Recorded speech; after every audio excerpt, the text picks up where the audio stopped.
And I've been intimately involved in the planning effort which we've just gone through.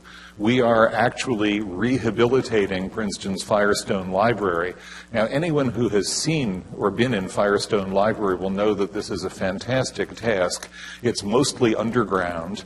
It is built with a combination of Mad Men decor in the public spaces and World War II submarine below ground. And the stacks are full of tiny metal carrels in which, when I first arrived at Princeton, seniors would write their senior theses. And the whole library in those days was like the hills of the Syrian hermits in late antiquity, with everyone locked in his or her little cell banging frantically away.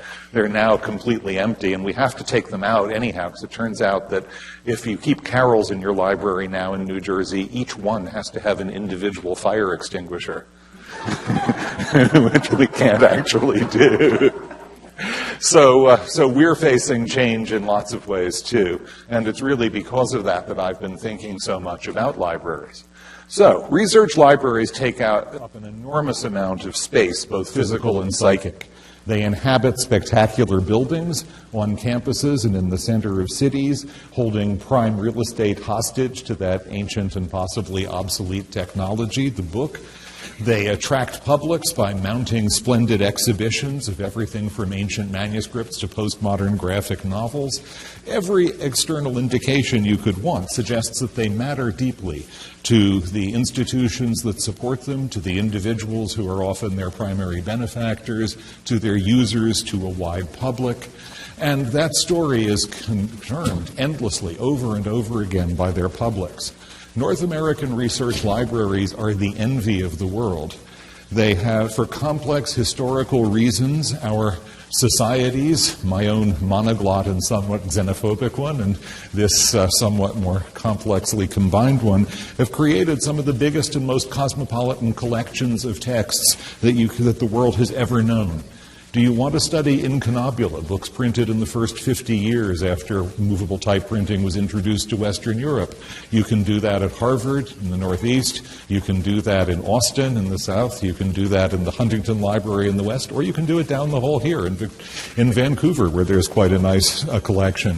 Are you interested in the texts of Tibetan religion? You'll want to go to Bloomington, Indiana, where the biggest collection in this hemisphere and the safest one anywhere is to be found. Manuscripts of James Joyce, not Dublin, but Buffalo, New York, is where you'll find them. Erasmus, well, then you'd go to Toronto, but you wouldn't go to the Robards or Fisher Library, you'd go to the Vic, to the Institute for Reformation and Renaissance Studies, which has the most extraordinary Erasmus collection outside the Low Countries. It's just extraordinary. Anybody who's done research in a great European library, and I'm sure many people here have, knows that though their collections of manuscripts and rare books dwarf anything that we have, and also differ from ours in that they are the accretions of generations of historical acquisition, that they have histories of their own quite different from ours, knows that hardly one of them can offer the kind of OpenStack collection of the scholarship of the last 2 centuries that the top 10 or 20 North American libraries do. It's absolutely extraordinary. This North American model, easy to enter, simple to use, powered by vast resources and vaster ambitions, springing from the mud of provincial towns and cities all over North America, has played a major role in the current worldwide dominance of English language scholarship. But the styles of our great libraries vary radically and meaningfully, and really fall into 2 forms which are, I think, currently separating, and one of which is more or less winning out. Older libraries, like the New York Public, which you see wonderfully laid before you by our excellent technology. You have the nice view here between the lions, patience, and fortitude, through which you ascend to bibliographical heaven.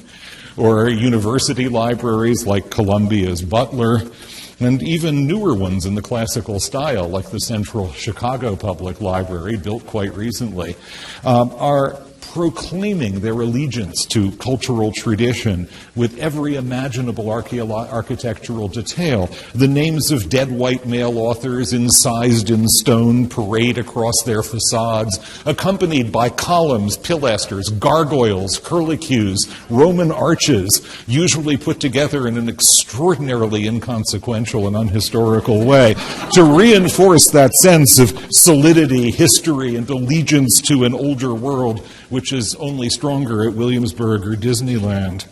Reading rooms pound home this impression even more powerfully. Great old reading rooms like the Rose at New York Public, where sun and in the late afternoon the hanging handsome chandeliers make the oak tables glow like a dream of a world where librarians hush you and all are attentive to their books. Even more, if you're lucky enough to be admitted to them in a place like that, even more reassuring are the stacks, those endless rows of books, their spines appealingly faded but still colorful, that march down the Borgesian hundreds of miles of labyrinth that make up the stacks. I think it's 800 and some miles at the Library of Congress. Newer libraries take a different style. They scream their postmodernity. In Seattle and in Salt Lake City, two of the most impressive recent city public libraries, glass curtain walls surround enormous open spaces, gleaming banks of computers are everywhere, books somewhat harder to locate. Their lofty atria are redolent, not with the noble rot of crumbling leather and buckram, but with the coffee and fresh baked goods on offer from their multiple cafes, whose glitz has largely supplanted the fading glamour of those old-fashioned reading rooms. They're cast in a different language, one that speaks not of books, but of information, not of large, messy units on paper, but of pellets of usable data, each of them as smooth, precise, and indistinguishable as the computers that supply them. And I think these two contrasting aesthetics embody radically different visions of what a library is. One of them, the traditional citadel of manuscript and print, seems closed and guarded by its enormous walls. It's a hierarchical structure, as precisely ordered as a vast butterfly cabinet, with expert librarians pinning every document, book, and journal into its proper place, the precise category where readers will be sure to find it. True knowledge is what you find between the covers of books and journals, those that have an acknowledged place in scholarly practice. But on the other hand, we have the gleaming spaceport of the information age, open and accessible, an enormous docking station with thousands of airlocks giving you entry to the digital world, the vast bubble and buzz of electronic information. These libraries assume that the vast hive mind of the web does a better job of sorting and storing and accessing information than any traditional method of classification can. They invite you to click on a link and plunge, to search, to hope for enlightenment from randomness rather than from order. So crumbling leather and frowning curators confront Google and Wikipedia, Gorman-Gas duels with Starbucks. And of course, at the moment, Starbucks seems to be winning. Now, it's true that in practice, in most working libraries, these stereotypes don't really describe what's actually taking place. Your normal research library offers access to both kinds of media at once, and that's indeed what librarians use their extraordinary professional abilities and beat the last penny out of their budgets to do for us.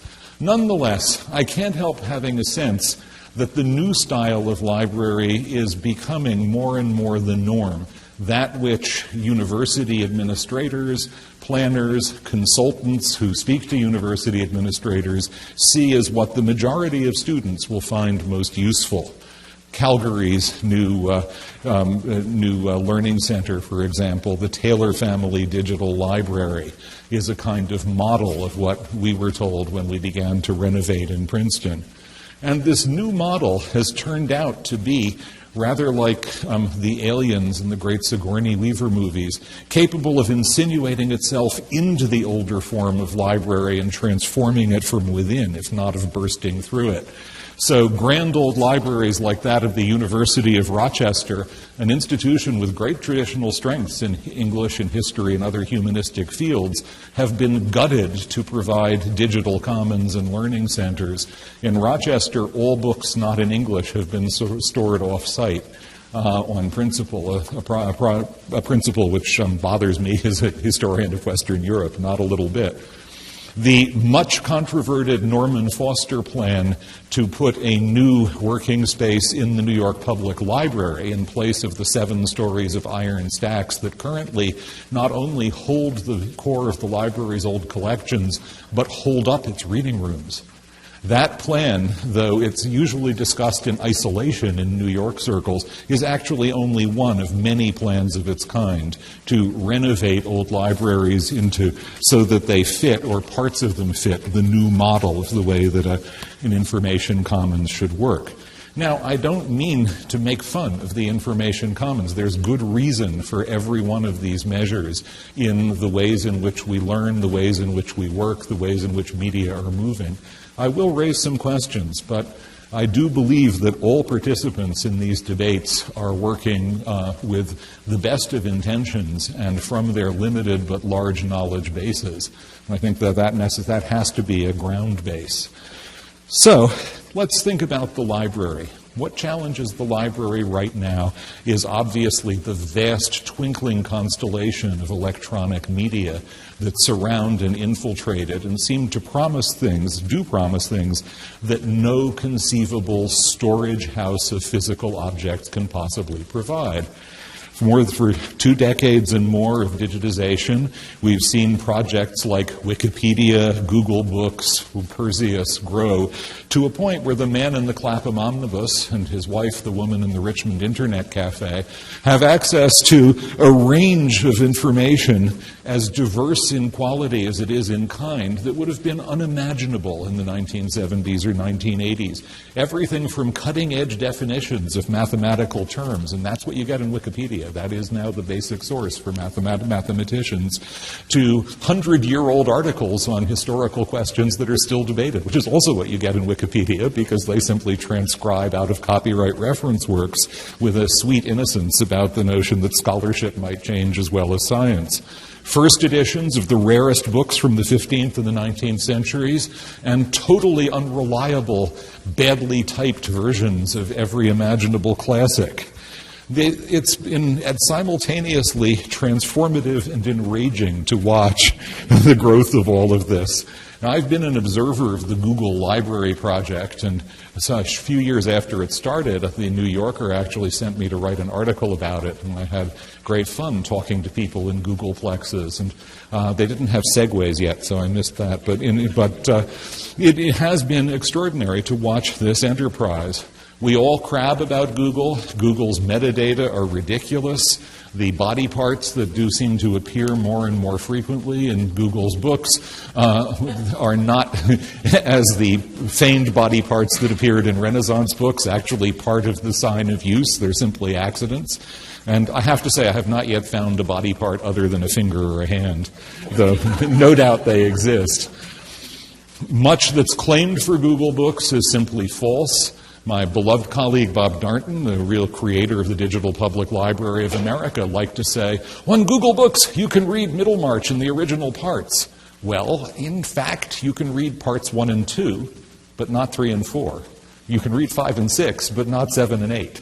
So, Google's ability to get things wrong, to put 50 volumes in a single unusable PDF, to apply the wrong metadata to books is unbelievable. And yet, the scale of what Google has accomplished is even more unbelievable. Look at how Google has steamed ahead. In 2007, when I reported, it had something like 1 to 3 million books. Last year, it passed 20 million, so it's closing in on your National Library of Canada, and actually closing in rapidly on the biggest library in the world, by some measures, the Library of Congress in Washington. Now, this is an extraordinary moment. This virtual library, for all its faults, will soon be by far the biggest that humanity has ever made, and we'll have access to it from every point on the planet. And it, of course, is surrounded by a cluster of every other imaginable kind of site for information, from uncovenanted ones like this one, which happens to give you the Sonsino-Babylonian Talmud in English, searchably, for those who like that, to rarer things. What has really changed, I would say, in the time since Google Books became prominent in the mid-aughties is the rise of national and provincial projects for digitization all around the world, some of which were already coming into being when Google got all the publicity, but which have now reached an absolutely extraordinary stage of development.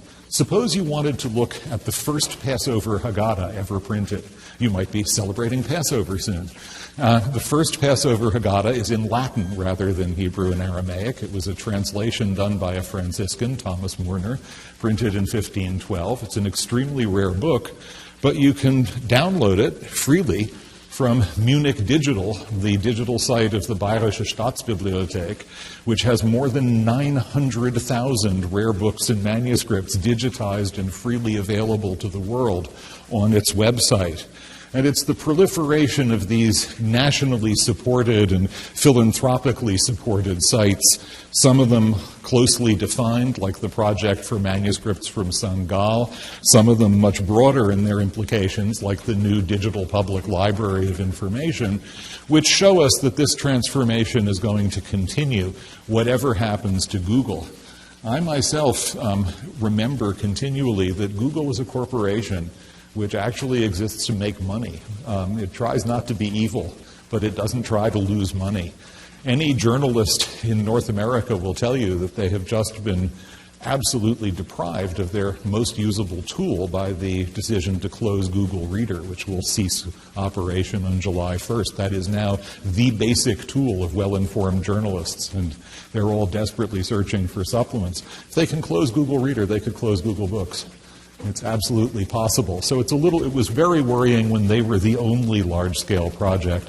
Now that there are so many others, so many of them based in national institutions, it seems to me that the process of building, if not a universal library, at least a kind of mosaic of enormous libraries, which together will be close to universal, is pretty well guaranteed to take its course. And that is an absolutely astonishing accomplishment.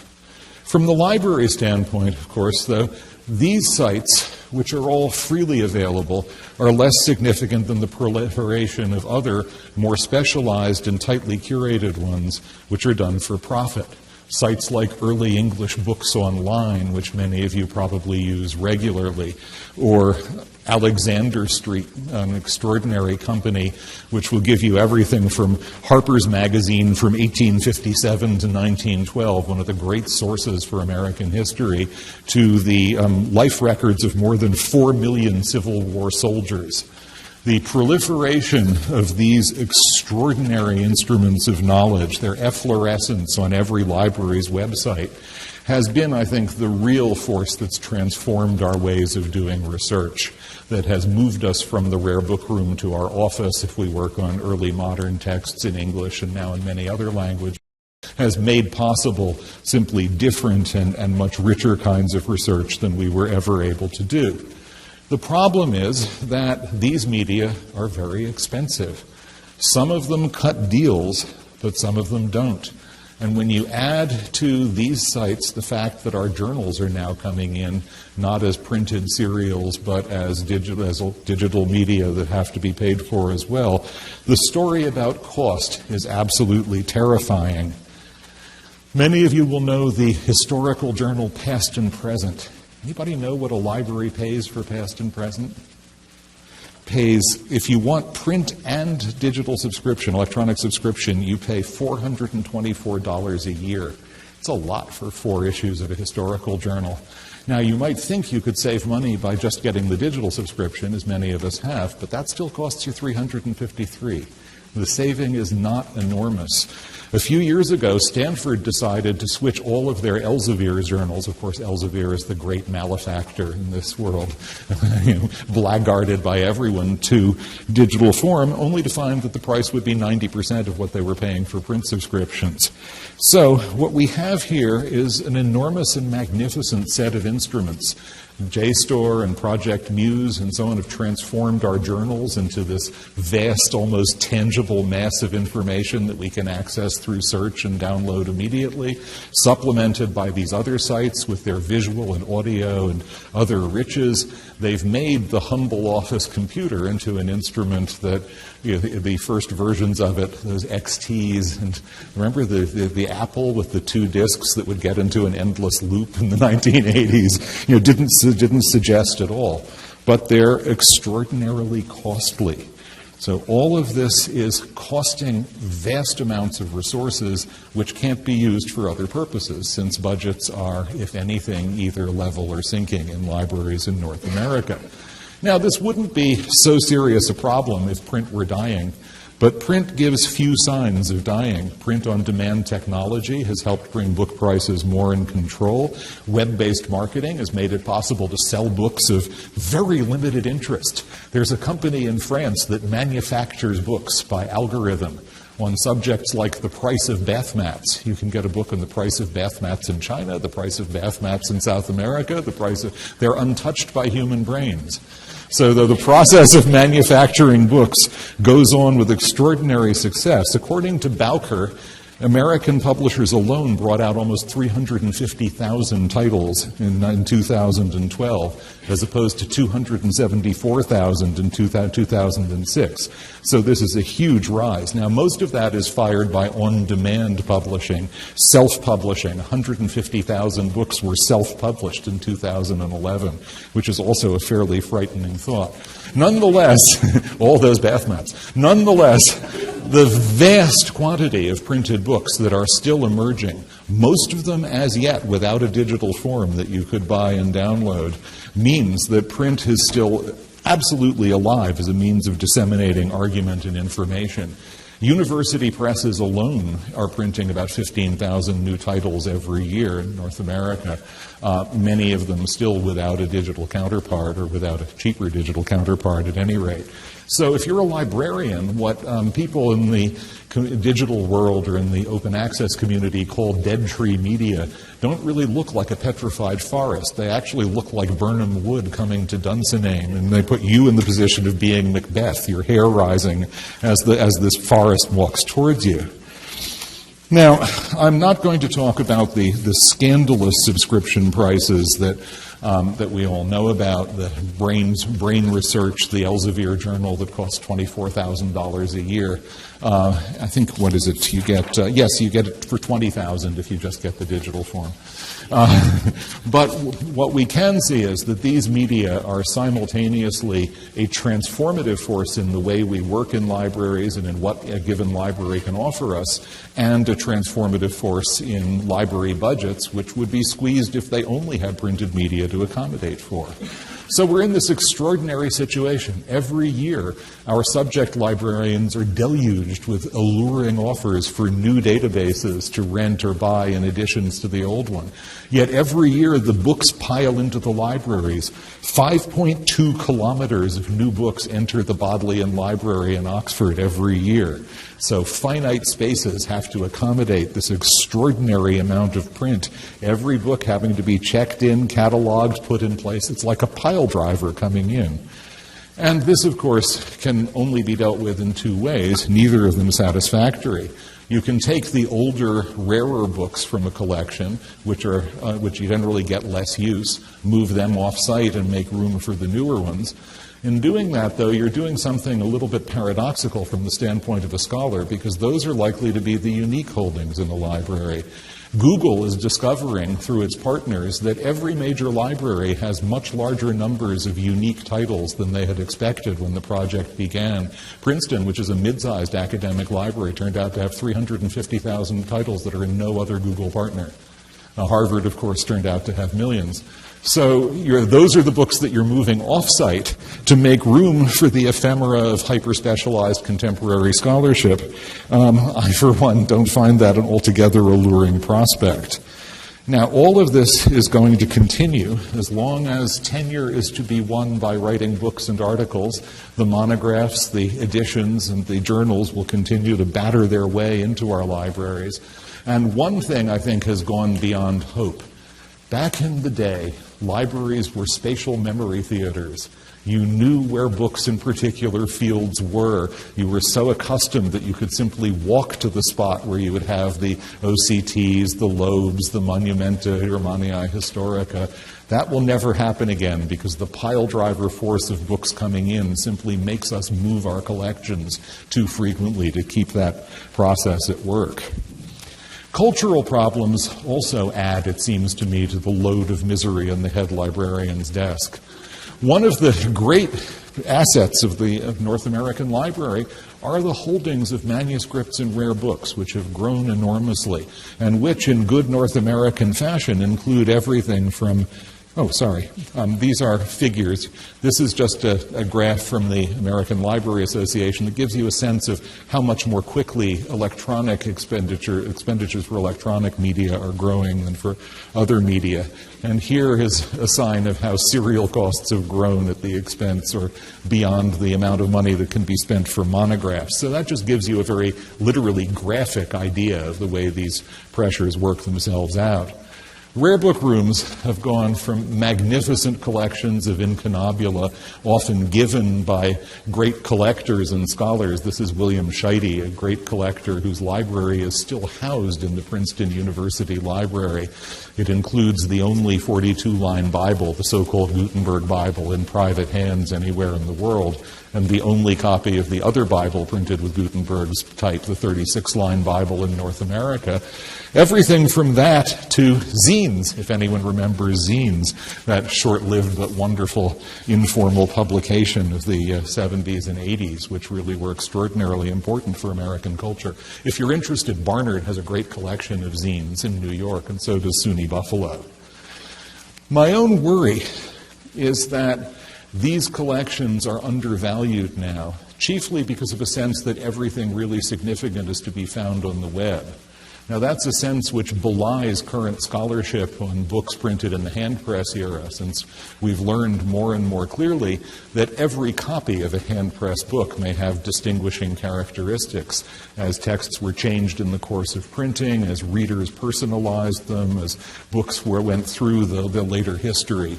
So to have one book on Igbo does not tell you nearly as much as you'd want to know, one copy on Igbo about a 16th or 17th century English book. And I don't think that knowledge is as widely distributed as it should be. The signs are mixed. Some administrations have been very supportive, but the building of great rare book manuscript libraries, once a subject of pride for North American universities, has not continued in the way that it did in the 1960s and 70s, even at places which have enormous collections which would appropriately be housed in individual buildings. And some signs are truly negative. The scariest came in the mid-aughties when Stanford decided had to tear down the library that housed its East Asian collection. Stanford has some of the best East Asian collections in the world. So they decided to store all of their East Asian books, many of them rare. It's about 500,000 books. And when the faculty protested, they were told by the then provost, "Don't worry, Google Books will have them all digitized for you." Ignoring the fact that many of them are in alphabets which can't as yet be subjected to optical character recognition, and therefore they can't actually be digitized. But more seriously, it's hardly in anybody's interest in the century of China to take your East Asian collections and stick them away because they don't get a tremendous numbers of users. It's not the numbers but the quality of users that are absolutely essential. So I do worry about that. Finally, and here's the biggest shift, the way we use libraries has changed enormously in the time from when I was a student in the 1960s to the present. And those shifts, I think, are some of the facts that make it hardest to know what a library should do and be right now. Some of you here, like me, have white in such hair as remains. And so you'll remember, as I do, the days when libraries were like banks. You remember Willie Sutton robbed banks because that's where the money is. Library scholars and students went to libraries because that was where the information was. You started with bibliographies of bibliographies in the library. They took you to bibliographies, which took you to books and journals, which took you into the stacks. You learned as you went, becoming acquainted with different publishers readers, becoming acquainted with different journals, their interests, their styles of work. You profited by what the great German scholar A.B. Warburg, founder of the Warburg Institute, called the good neighbor principle. The principle that what you're really looking for is probably not the article you found in the bibliography, but the one next to it in the journal. Not the book you think you want, but the book next to it on the shelf, which the bibliographer didn't know about. It was a system which had enormous advantages. For one thing, it was quite sociable. You would see your professors in the library because they, too, had to be there. That's where the information was. One often had the feeling of working in a kind of apprenticeship system. Peter Brown evokes this wonderfully in his autobiography, his Haskins lecture, which is on the ACLS website, which I highly recommend to you, where he describes working in the lower reading room of the Bodleian among elderly clergymen who looked like geological features, thinking over the years about the same collections of texts and going back to them again and again and again. That was, in different forms, the experience of serious research, humanistic or scientific. This has, of course, been completely transformed, most radically in the physical sciences and now in others by the archive system, which some of you will know. If you're a natural scientist now, you don't think about journals as a place that disseminates information. You don't think about preprints, the Xeroxed article, which was the common currency of scientific publication in the 70s. You post what you have found on archive, unedited and unconfirmed. My friend David Spergel, a Princeton astrophysicist, tells me that the way you do research in astrophysics is to wake up, see what's new on archive, and then go to coffee in the morning and talk to your colleagues about what they've seen on archive. He also says that this has had a tremendous democratizing effect on astrophysics as new data come in from places that aren't famous for astrophysics and turn out to be field-changing discoveries. So it's an extraordinary and wonderful fact. A little bit worrying because archives funding is a bit precarious. It really still depends in part on the health of the Cornell University libraries, which is not ideal for a system that sustains all of scientific research. Well, that and other changes, especially digitization, have moved the scientists and moved the social scientists out of the library. And what that means is that humanists are left. Many great American universities have renamed their library the Humanities Research Library in recognition of the fact that the vast majority of their heavy users come from the limited number of faculty and students who concentrate on humanities. Yet even humanists don't spend as much time as we used to in the library.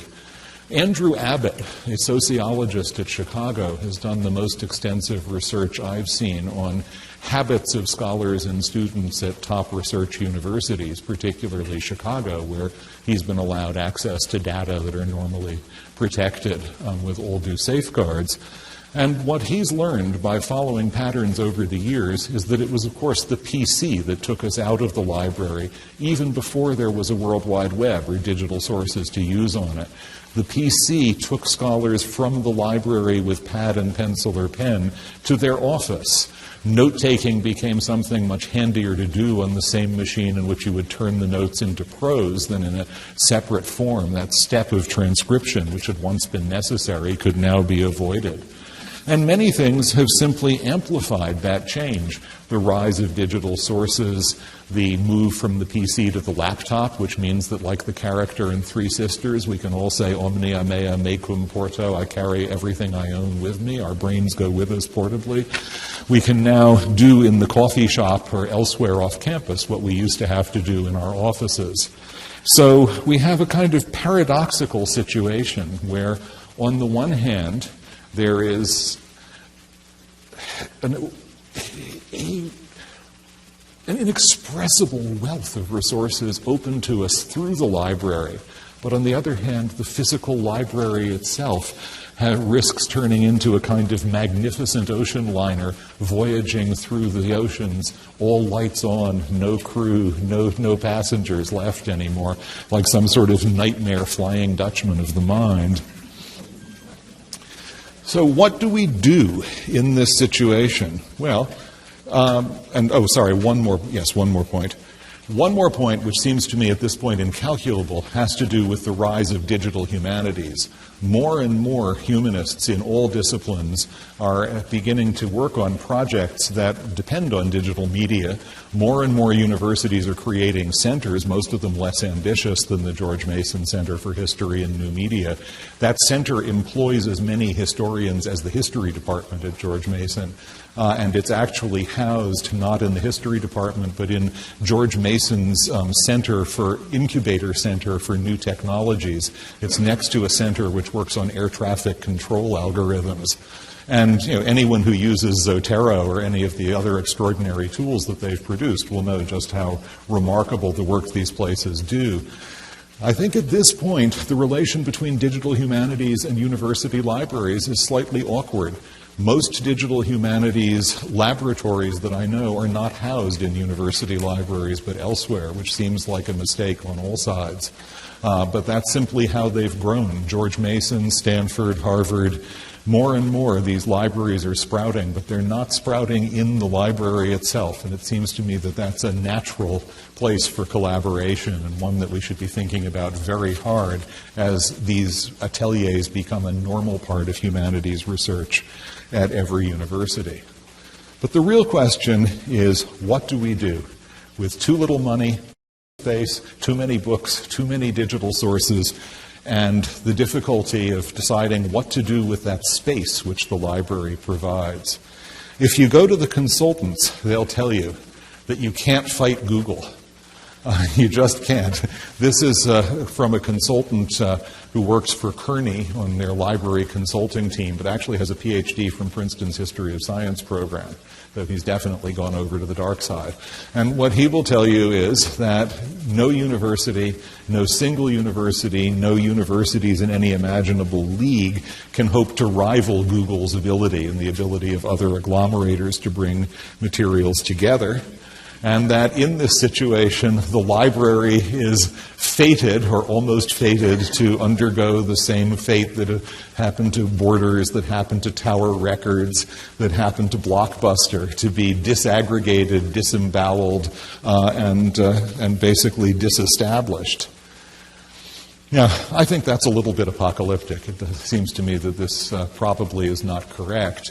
But it goes with rhetorics that we hear a great deal of, and it speaks to conditions that we actually face. And I will finish by talking about one case of each. Conditions that we actually face are this. Do you know how your students actually use digital sources? There's one major empirical study done by University College London in collaboration with the British Library, and its conclusions are a little bit scary.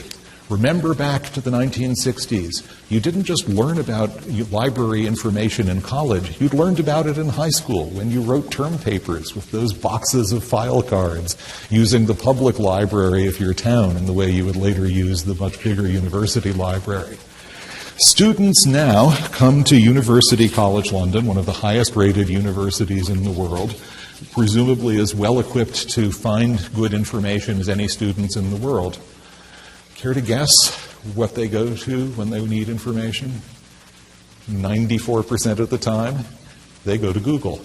Even though they're working inside the server of a library system that offers them multiple, far more powerful and specific search tools, they go to Google. They study e-journals. Want to guess the amount of time that the average student spends on an e-journal? 4 minutes. And they study e-books, on which they stay for a splendid 8 minutes on average. Now, what you see here is a condition that it's very easy to describe and diagnose. Research has turned into the search for pellets of information. Articles and books function no longer as coherent, elaborate arguments or efforts to survey a situation, but as containers for those little pellets. You find the ones that are digitally accessible, and you use them much as manufacturers now do, just in time. Manufacturers, no longer stockpile materials. They have just-in-time systems, which digital technology makes it possible to operate. And that's the way we do research as well. Don't think I'm simply ragging on students. De nobis fabula narratur. One of the best things Andy Abbott did was to do data mining on footnotes in journals in the major humanities disciplines. And his main discovery was that over the last 40 years, scholars have practically ceased citing specific page numbers. All they cite are the pages that include the whole article. Strong evidence, I'm afraid, that they're actually not reading that article, and even though they probably found it from looking at the specific page. So we face an information situation which the library can either seek to ameliorate or seek to sustain.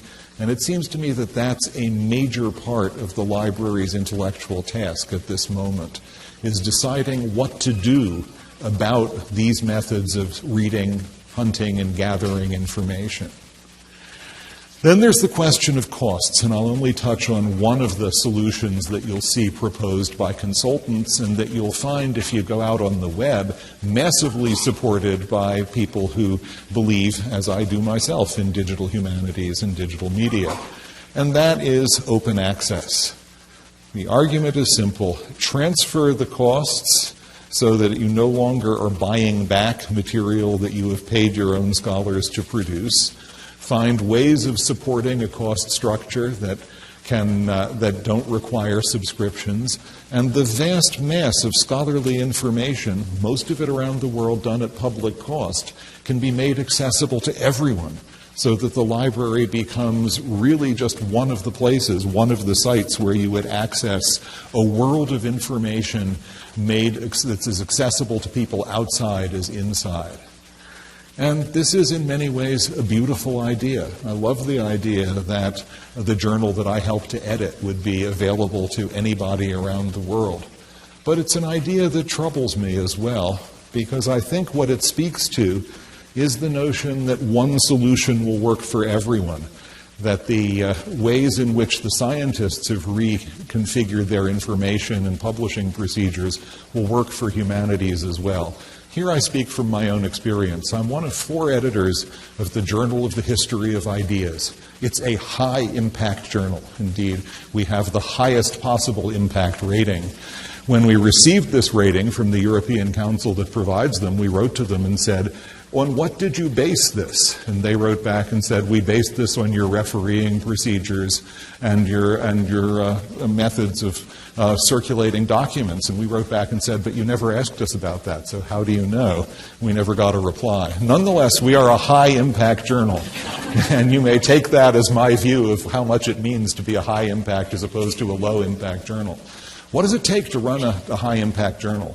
It is a good journal, I think, and I'll say that because we still attract articles, both from new graduate students and early career scholars, and from very senior scholars. It's a meme in the publishing world that senior scholars don't write for refereed journals. They write articles for the proliferating volumes and collections. But in fact, we have articles by senior scholars in every issue. And I take that as evidence that what we're doing seems impressive to an important part of our constituency. How do you do this? Well, we have a tiny staff. We have a full-time editorial manager who coordinates, and we have a graduate assistant. We have to pay for that. We have an office. We have to pay for that because universities, though they depend on journals to provide the basic infrastructure of scholarship, are not terribly interested in providing the costs for doing that. The 4 of us, 2 of the 4 of us read every article which is submitted. That's about 230 articles a year. And we reject the vast majority of them, but something like 40 or 50 will be sent each year to 2 referees whom we have to identify. And the referees will report, and if they agree that an article should be published, we'll publish it. If they disagree, we'll go to a 3rd and even a 4th referee. Once the article is revised to meet any suggestions and corrections from the referees, one of the 4 editors will copy edit it, as well as our professional manager.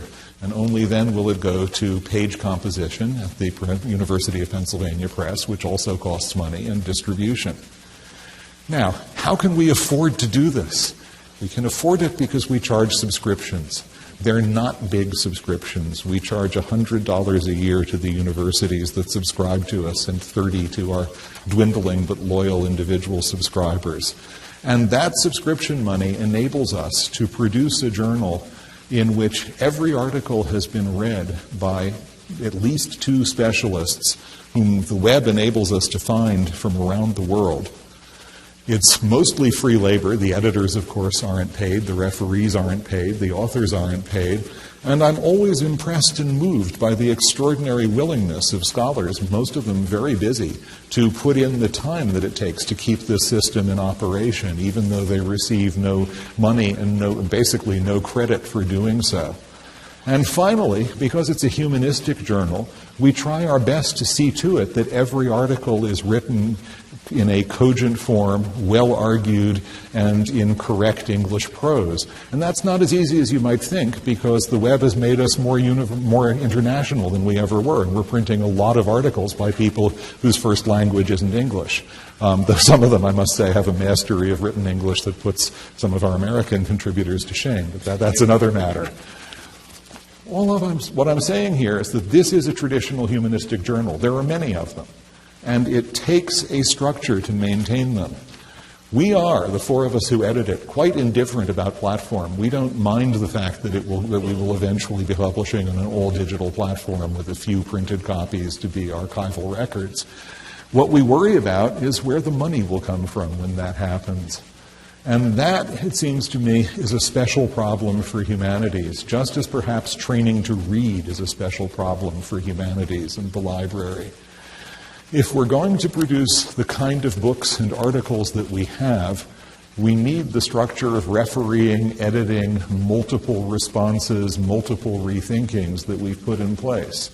And I will now assert, though I'm always happy to be contradicted, I'm usually wrong, but I will now assert that the exponents of open access do not, in fact, have a solution to put in place for where we would get the money to do this if we stopped paying subscribers.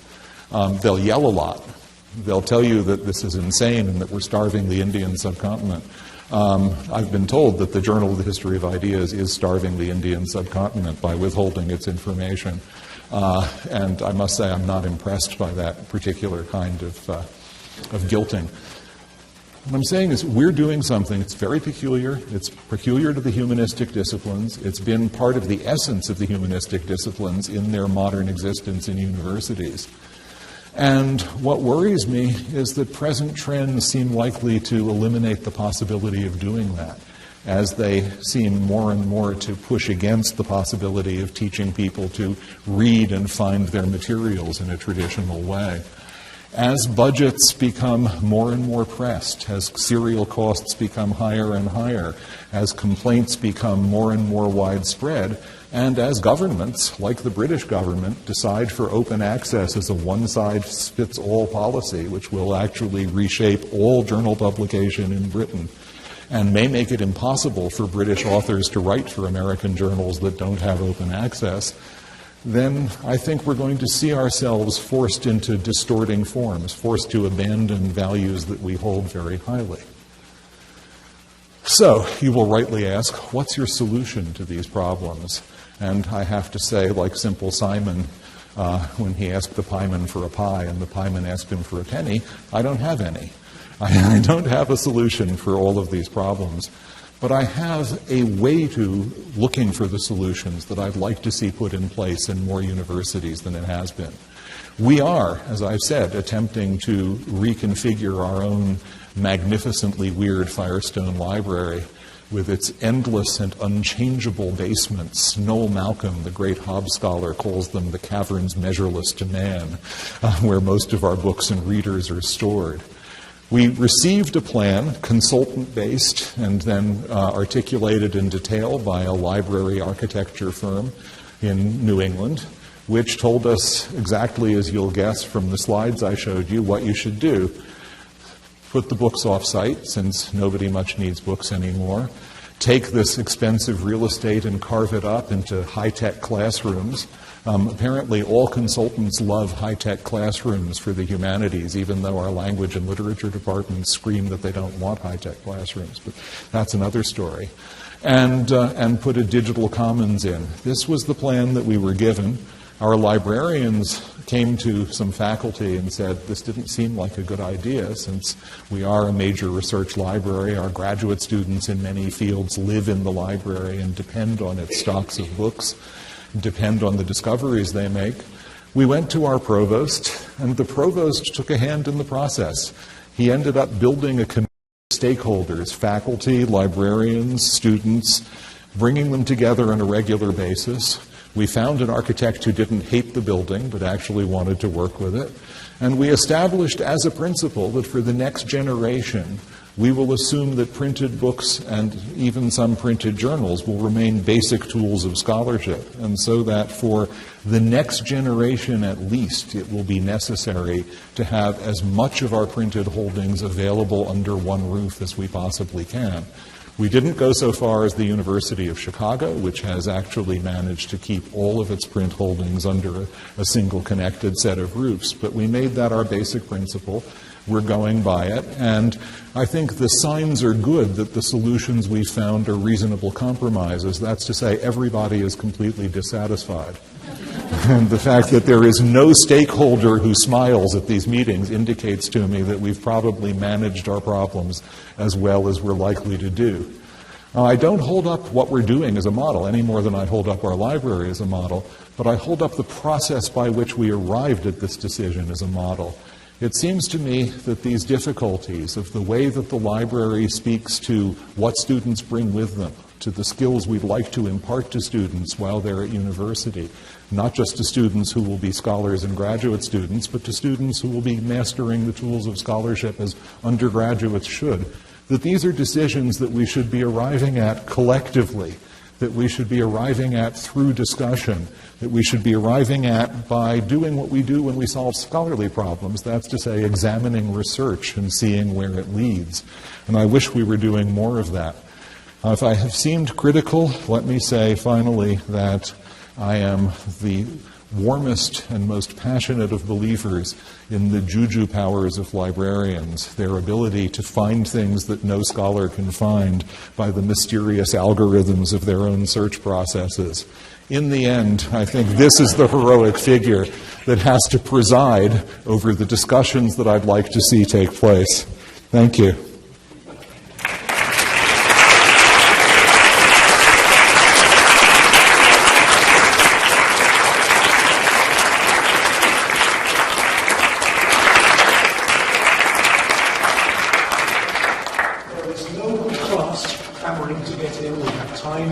Some questions and answers.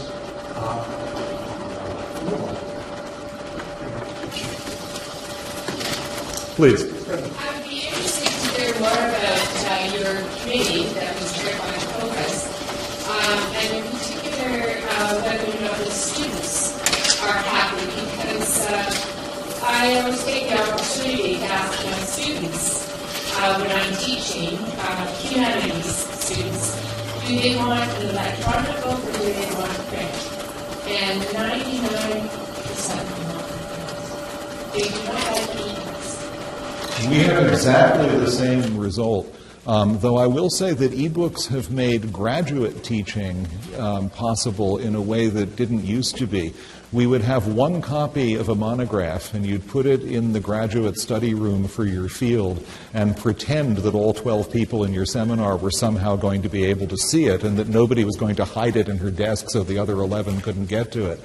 And now our wonderful history bibliographer takes care to contact all of us and buy electronic versions of all of the books that she can that we're going to be using in seminars, which makes a legal and moral way for a seminar to be based on the real expectation that people will have done the whole text. I think that's a huge improvement. But in terms of undergraduate teaching, I teach history of books for undergraduates. That perhaps gets a particularly bookish group. But I also teach Western Civ for a group of 100 random freshmen, and we quiz them every year, and they always say exactly what your students do, that they greatly prefer the material book to reading PDFs on a Kindle or a tablet or to reading ebooks.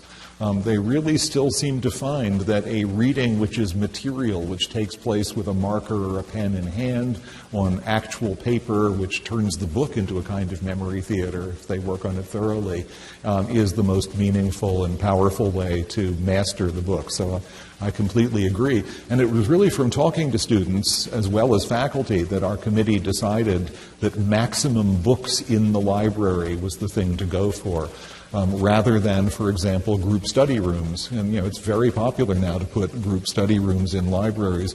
We were lucky because one of our great benefactors, Peter Lewis, decided that we needed a Frank Gehry building. And he gave us a science library. Now, a science library is basically a white elephant these days, except that it's full of nice little rooms where the science students can do their problem sets together. So that took pressure off the main library.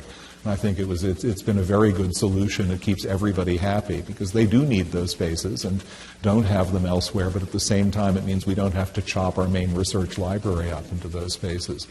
The best thing the provost did was to take the whole team on visits to look at other libraries which had recently been redone and decide what people liked and didn't like. I think that was extremely effective at concentrating our minds and allowing us to come up with a consensus as to what we wanted for our collections. One of the problems with these debates is they tend, and correct me if I'm wrong, but I think they tend to be very local.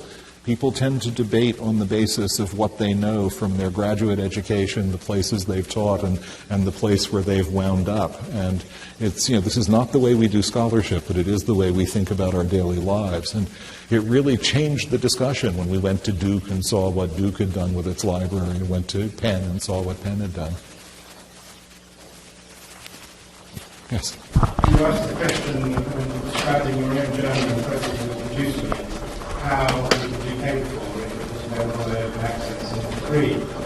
Well, I think the British government, in the Twitch report, has come up with an answer to that, namely that there is a policy of pay to say, and that each person will pay you the equivalent of £5,000, £3,000, to actually produce an article in your journal.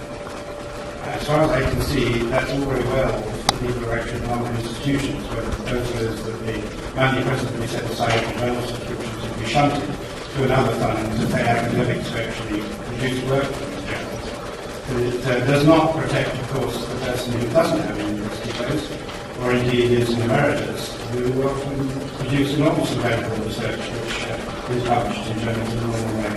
I wonder if you have any comment on that. I think the Fitch report is an atrocity where the humanities are concerned.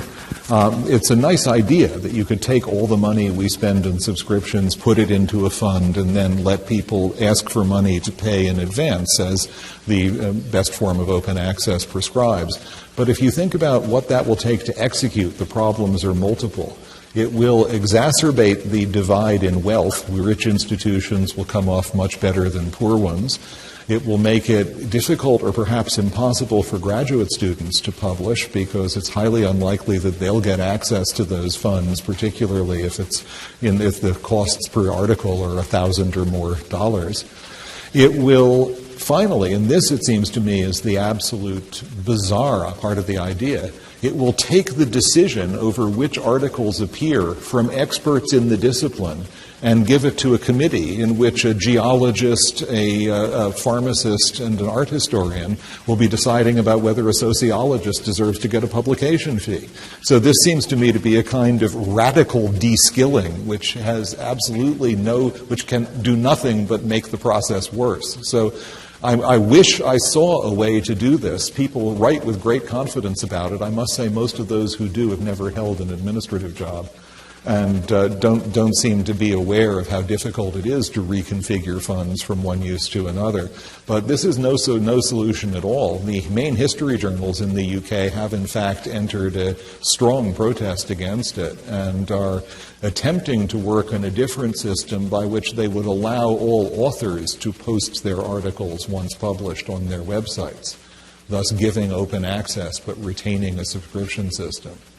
The rumor is that they won't be allowed to submit works from research excellence framework unless it's on open access. Well, this, for example, we get many very good articles from the United Kingdom, but a UK author would not be able to submit one of those articles for research assessment because we're not open access, unless we grant selective open access, which is possible. But again, we would have to charge a fee for that because we'd be giving up income.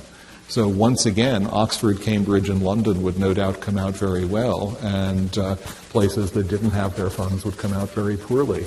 Open access sounds wonderful, but it does seem to me at the moment to founder on the real difficulties of funding. I don't see any way that one can build the system we have now is awkward, strange, sometimes very paradoxical, but it does actually function, and I'm not seeing how we can replace it with one that will function, to achieve the same results in quality.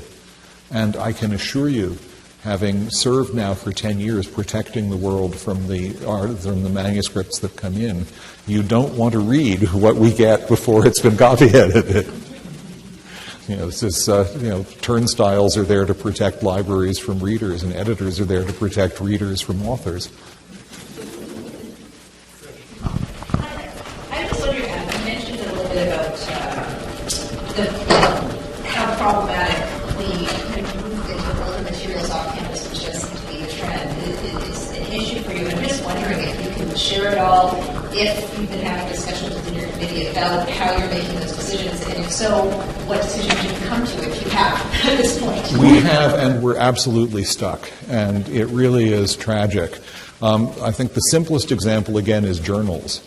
Back in the day, when you went to the shelf and picked up a journal, you actually would often get an idea of what that journal was about. You wouldn't just read a single article. You would see there was a point of view, a set of methods they were interested in, and so on. And people don't do that anymore, as we know from the large number of submissions we get that are completely inappropriate, and that obviously come from people who've never seen an issue of our journal. Yet we all agree that we have to take the journals out of the stacks. There simply isn't room for back journal volumes. So this is one area where I think there's definite harm being done, yet I don't have a solution. Now, in some places this has been very odd. The Bodleian has emptied the old journals out of the upper reading room, and I think is going to do the same for the lower reading room, even though those shelves are dedicated shelves which don't really serve any other purpose. And I'm really not seeing the point of doing this, because you still have JSTOR and Project Muse for rapid access, but you also have the old world at once. And I do think some libraries that have spaces that you can't really use the upper reading room for part of their monograph collection. That's not going to work. So I think they could be thinking more about that. The real tragedy has already taken place. We have these wonderful old journals, academy journals from the 18th and 19th centuries, the Allgemeine Literaturzeitung, which was the great German review journal, the TLS of Enlightenment Germany. And when I was a young faculty member, they were on the open shelves, and you could do extraordinary things with them. Those have had, of course, to go to storage because they're immense.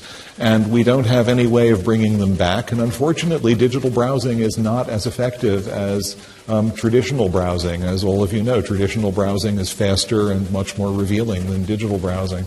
So in those respects, we're really stuck. What I do think is important is that selection for storage be done by consultation. So we have very elaborate discussions with our subject bibliographers before anything moves, and we're actually invited to the library, and some of us take advantage of it, to see which books have the red spots on their spines and beg for the ones that we want to see retained. Finally, one basic point: there are things that have to be in the stacks of a self-respecting humanities library. You can't do classics without having the texts on the shelves, and not just the texts, but the proper editions and commentaries. That's how you learn your trade, walking among those shelves. You can't do medieval studies without having the proper texts and commentaries on the shelves. And once again, in the one-size-fits-all desire to empty shelves and to rid libraries of books, I think too little distinction is made between those books which for some humanities fields are just the basic tools of a craft that have to be learned by handling them, and other kinds of books which can be dispensed with. I think, I think a certain amount of goodwill and collaboration can help, but in the end, the space is limited. We cannot enlarge our space. The town will not allow us to enlarge the library by a square foot. So it's a Rubik's Cube problem, and there's no way out of that. And I think that's probably true at many places, if nothing else, because it's so hard to get construction money for something like a library now. Yes? Why is digital browsing less good than physical browsing? From what you said at the beginning, it seemed that there was a huge amount of material available. There is. So what's the difference? The difference is that you can flip pages very rapidly and find things in a way that, so far as I and everyone else I know has found, you can't do digitally with the same speed and security. It's simply a feature of the physical book. It's a very good object to look at rapidly in order to decide if it's good for you. This is not so much a feature of the digital book. Digital books have other great qualities like searchability. But the feature that says I can look at this for 10 minutes and be absolutely certain about whether I need to take it back to my office and read it is for me much less a feature of a PDF than it is of a book that I can actually hold in my hands. And my graduate students tell me that they find, even though they are digital natives more or less, tell me that they find it the same way. This seems to me to be a feature of digital books. They simply, at this point, they are wonderfully they're wonderfully organized for searching, they're wonderfully organized for storage in our external hard drives, but they're not wonderfully organized for rapid reading of the kind that we can still do. I'd be delighted to be contradicted if there's someone here who feels that this is an error, but I do think that that's pretty much what we found. Yes? One of the problems with keeping academic libraries relevant or remaking them into relevant places is the fact that students come into college without any kind of ability to do academic research. And I don't imagine that that's such a problem at Princeton.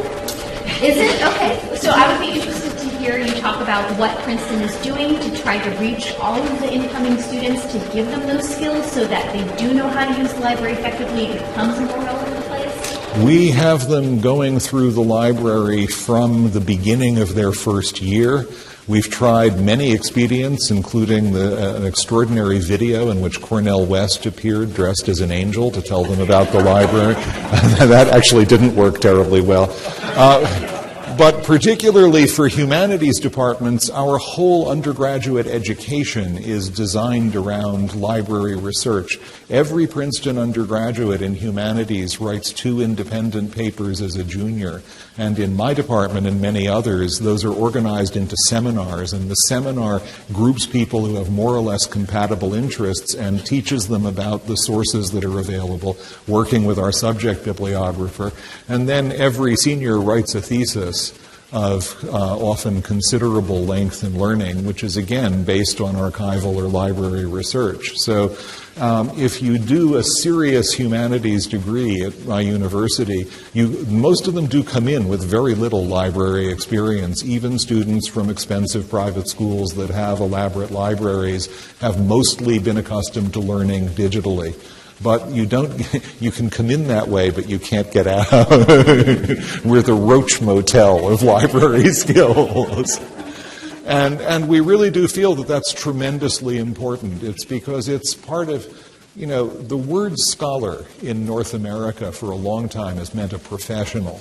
But it used to mean what it meant in England until more recently, which is just someone with certain skills and habits of mind who might use them in a profession or might simply have won them in education. And that's our ideal, that there's a kind of humanistic scholarship which really involves learning the books, finding out how to use them, finding out how to work creatively with them, making new knowledge out of the deepest deposits there are. That's what we see ourselves as doing, and that's the only reason the library matters. If a time comes when you don't need a library for that, fine. We can get rid of the library and turn it into something else. But at the moment, you can't teach people to be historians or classicists or Germanists without those deep bodies of material and without really bringing them to them and seeing them work. And every year we have the wonderful experience of seeing students doomed for life by falling in love with books.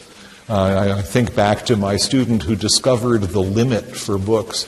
It turns out undergraduates can only take out 400 books at a time, as she discovered when she hit 401. That was, I think, the same student who emailed me that she couldn't come to an appointment because she'd fallen asleep in her carrel and spent the night there with her face on her laptop and really needed to go home.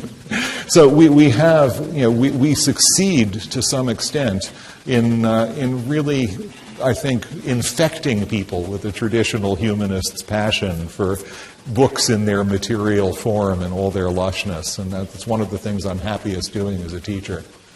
But obviously we're not always successful. You see a problem with the manipulation of information and censorship, and I can't hack a first edition book, but I can hack a computer. And I'm just curious as to how that plays into it. Well, this was a big worry in the early days of digital sources because students would download just about anything and use it as an acceptable text. My sense is that students are much more aware now that there are sources that you can trust that are probably going to give you uncontaminated information and others that you can't. And that's all become much more something I would take for granted. But it is a problem. A book, in the end, is pretty hard to interfere with. It's also pretty hard to destroy. And digital information, by contrast, can be very fragile. I mean, it isn't fragile when it's economically viable. Google Books exists in multiple server farms, and they're constantly refreshed. It's extremely safe as long as Google wants it economically. But, of course, they could turn them off at any moment, and then you lose a whole history. How many here remember GeoCities? You remember the ugliest web pages of the early days of the web? GeoCities is gone.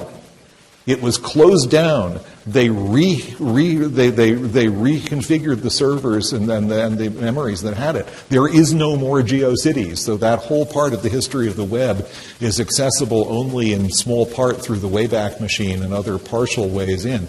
But you can't get a complete version of GeoCities. That's a huge part of the way that people began to use the web, and sometimes in very creative ways. And that history is completely gone. And that is a huge worry. Are you here buying hard disks and computers? Because we are buying writers' hard drives and computers. Texas is buying a lot of them and developing technologies to migrate the writer's desk from one operating system to another so that you'll be able to see, as we can see in the notes of a 19th century writer, what was on the writer's mind, what the drafts were, and so on. And again, all of that is extremely solidly preserved until the moment when the switch goes off, and then you do have to worry.